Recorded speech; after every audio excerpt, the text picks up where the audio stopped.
હર હર મહાદેવ, જય દ્વારિકાધીશ। તો મારી યુટ્યુબ ચેનલ દીપાલી જોશીમાં આપ સૌનું હાર્દિક સ્વાગત કરું છું। તો મિત્રો, આજના આ વિડીયોમાં આપણે એક સુંદર રામ મંદિર વિશે વાત કરવા જઈ રહ્યા છીએ કે રામ મંદિરનો ઇતિહાસ શું છે, બાબરી મસ્જિદથી લઈ અને રામ મંદિર બનવા સુધીનો ઇતિહાસ શું છે, અને આ સમયગાળા દરમિયાન કયા કયા કાર્યો થયા, કઈ કેટલી લડાઈઓ થઈ, એકબીજાએ કેસ કર્યા, અને ત્યાર પછી એ મહા મુસીબતે આ સમય આવ્યો છે કે જ્યારે આજે સમગ્ર ભારતવાસી એ હર્ષ અને ઉલ્લાસ સાથે રામલલ્લાના પ્રાણ પ્રતિષ્ઠા મહોત્સવની રાહ જોઈ રહ્યા છે। તો 1528 થી લઈ અને 2020 કે જ્યારે રામ મંદિરનો ચુકાદો આવ્યો ત્યાં સુધીનો સમગ્ર ઇતિહાસ એ આ વિડીયોમાં દર્શાવવામાં આવ્યો છે। તો ચાલો આપણે જાણીએ રામ મંદિરનો આખો ઇતિહાસ। સુપ્રીમ કોર્ટની 5 જજોની બેન્ચે 9 નવેમ્બર 2019 ના રોજ રામ મંદિરની તરફેણમાં ચુકાદો આપ્યો હતો, કારણ કે દેશવાસીઓ સાથે મળી અને હવે એક દ્રઢ નિર્ણય કર્યો હતો કે કોઈ પણ પરિસ્થિતિમાં હવે ભગવાન શ્રી રામનું મંદિર તો બનાવવું જ છે। હિન્દુ પક્ષ અનુસાર બાબરના લડવૈયા મીર બાકીએ 1528માં મંદિરને તોડી અને બાબરી મસ્જિદ બનાવી હતી। 5 ઓગસ્ટ 2020 રામ મંદિરના ઇતિહાસમાં સુવર્ણ અક્ષરોમાં રેકોર્ડ બની રહ્યો છે અને સમગ્ર ભારતવાસીઓ માટે એ ખૂબ જ સુંદર કર્મ છે।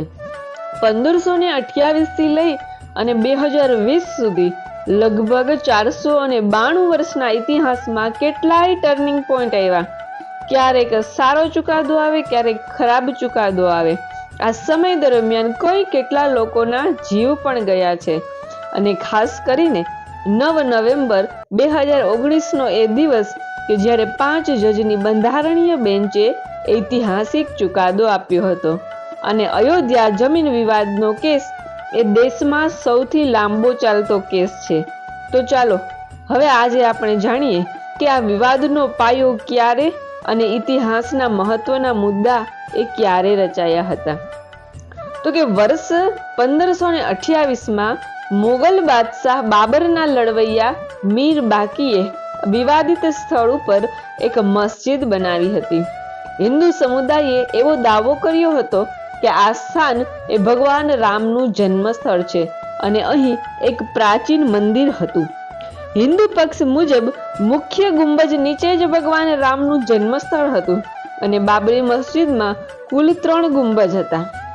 1853માં પ્રથમ વખત આ સ્થળની આસપાસ અનેક રમખાણો થયા હતા। 1859માં અંગ્રેજી વહીવટી તંત્રએ વિવાદિત સ્થળની આસપાસ વાડ ઊભા કરી દીધા। મુસ્લિમોએ અંદર અને હિન્દુઓએ બહાર પૂજાપાઠ કરવાની છૂટ આપવામાં આવી હતી। 23 ડિસેમ્બર 1949 ના રોજ જ્યારે ભગવાન રામની મૂર્તિઓ મસ્જિદમાં મળી આવી ત્યારે વાસ્તવિક વિવાદ શરૂ થયો। હિન્દુઓએ કહ્યું કે ભગવાન રામ પ્રગટ થયા છે, અને જ્યારે મુસ્લિમોએ આરોપ લગાવ્યો હતો કે રાત્રે કોઈએ ચૂપચાપ મૂર્તિઓ ત્યાં રાખી દીધી છે। યુપી સરકારે મૂર્તિઓને હટાવવાનો આદેશ આપ્યો, પરંતુ જિલ્લા મેજિસ્ટ્રેટ કે નાયરે તોફાનોના ભય અને હિન્દુઓના ઉશ્કેરણીને કારણે આ હુકમ ચલાવવામાં અસમર્થતા દાખવી હતી। સરકારે તેને વિવાદિત માની અને બંધ કરાવી દીધું હતું।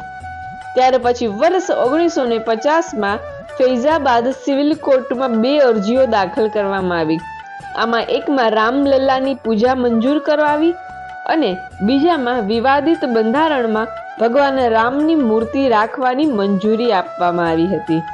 1959માં નિર્મોહી અખાડાએ ત્રીજી અરજી કરી, અને ત્યાર પછી 1961માં યુપી સુન્ની વકફ બોર્ડે વિવાદિત સ્થળના કબજા અને મૂર્તિઓને હટાવવાની માંગ સાથે અરજી કરી હતી। 1984માં વિશ્વ હિન્દુ પરિષદે વિવાદિત જગ્યાએ મંદિર બનાવવા માટે એક કમિટીની રચના કરી, પરંતુ 1959માં યુસી પાંડેની અરજી ઉપર ફૈઝાબાદ જિલ્લા ન્યાયાધીશ કે એમ પાંડેએ 1 ફેબ્રુઆરી 1986 ના રોજ હિન્દુઓને પૂજા કરવાની છૂટ આપી અને વિવાદિત જગ્યા પર તાળું હટાવવાનો આદેશ આપ્યો હતો. 6 ડિસેમ્બર 1992 ના રોજ વિશ્વ હિન્દુ પરિષદ અને શિવસેના સહિત અન્ય હિન્દુ સંગઠનોના લાખો કાર્યકરોએ વિવાદિત જગ્યાને તોડી પાડી અને ત્યારબાદ દેશમાં કોમી તોફાનો ફાટી નીકળ્યા હતા, જેમાં 2000 થી વધુ લોકો માર્યા ગયા. વર્ષ 2002માં ગોધરામાં હિન્દુ કાર્યકરોને લઈને જતી એક ટ્રેનમાં આગ લગાવાઈ અને જેમાં 58 લોકોના મોત નીપજ્યા હતા અને આને કારણે ગુજરાતમાં થયેલા રમખાણોમાં 2000 થી વધુ લોકોના મોત નીપજ્યા હતા. ત્યાર પછી 2010માં અલ્હાબાદ હાઈકોર્ટે પોતાના ચુકાદામાં વિવાદિત સ્થળને સુન્ની વકફ બોર્ડ અને રામલલ્લા બિરાજમાન અને નિર્મોહી અખાડા વચ્ચે 3 સમાન ભાગોમાં વહેંચવાનો આદેશ આપ્યો અને વર્ષ 2011માં સુપ્રીમ કોર્ટે અયોધ્યા વિવાદ અંગેના અલ્હાબાદ હાઈકોર્ટના નિર્ણય પર સ્ટે આપ્યો હતો. વર્ષ 2017 સુપ્રીમ કોર્ટે આઉટ ઓફ કોર્ટ સેટલમેન્ટનો આહ્વાન કર્યો અને ભારતના ટોચના નેતાઓ પર ગુનાહિત કાવતરાના આરોપો ફરીથી ચાલુ કરાયા. 8 માર્ચ 2019માં સુપ્રીમ કોર્ટે આ કેસને મધ્યસ્થતા માટે મોકલ્યો. પેનલને 8 અઠવાડિયાની અંદર જ કાર્યવાહી પૂર્ણ કરવાનું કહેવામાં આવ્યું. 1 ઓગસ્ટ 1919 મધ્યસ્થતા પેનલે રિપોર્ટ સબમિટ કરી દીધો. સુપ્રીમ કોર્ટે કહ્યું કે આર્બિટ્રેશન પેનલ કેસને ઉકેલવામાં નિષ્ફળ ગઈ છે. 6 ઓગસ્ટ 2019 સુપ્રીમ કોર્ટમાં અયોધ્યા કેસની દૈનિક સુનાવણી શરૂ થઈ અને 16 ઓગસ્ટ 2019માં અયોધ્યા કેસમાં સુનાવણી પૂર્ણ થઈ અને સુપ્રીમ કોર્ટે ચુકાદો અનામત રાખ્યો હતો. પરંતુ 9 નવેમ્બર 2019માં સુપ્રીમ કોર્ટની 5 જજોની બેન્ચે રામ મંદિરની તરફેણમાં ચુકાદો આપ્યો અને 2.77 એકર વિવાદિત જમીન એ હિન્દુ બાજુ મળી અને મસ્જિદ માટે 5 એકર જમીન એ અલગથી આપવાનો હુકમ કર્યો. 25 માર્ચ 2020 લગભગ 28 વર્ષ પછી રામલલ્લાની મૂર્તિ એ ટેન્ટથી બહાર નીકળીને ફાઈબરના મંદિરમાં સ્થળાંતર કરાવવામાં આવી હતી. 5 ઓગસ્ટ 2020માં રામ મંદિરના ભૂમિપૂજનનો કાર્યક્રમ એ વડાપ્રધાન નરેન્દ્ર મોદી, RSS, સંઘચાલક મોહન ભાગવત અને સાધુ સંતો સહિત 175 લોકોને આમંત્રિત કરાયા હતા અને ત્યાર પછી આ મંદિરનું કાર્ય જોર અને શોરથી ચાલી રહ્યું છે અને ત્યાર પછી મંદિરની પ્રાણ પ્રતિષ્ઠાનો સમય એ તારીખ 22 જાન્યુઆરી 2024નો નક્કી કરવામાં આવ્યો હતો અને આ 22 જાન્યુઆરી 2024નો સમય હવે તદ્દન નજીક આવી રહ્યો છે.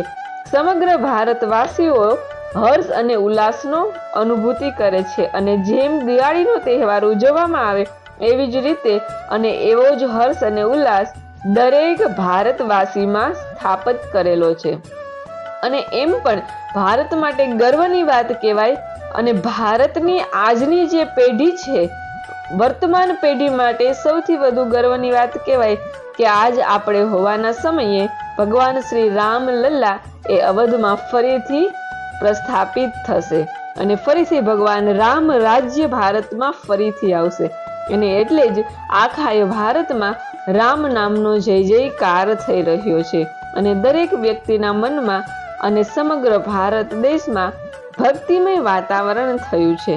તો આવો જ સુંદર દિવસ સૌથી નજીક આવી રહ્યો છે, તો બને એમ ભગવાન રામની ભક્તિ કરો અને દરેકના જીવનમાં ભગવાન રામ સુખ, શાંતિ અને સંપત્તિ આવે એવી પ્રાર્થના કરું છું. ધન્યવાદ.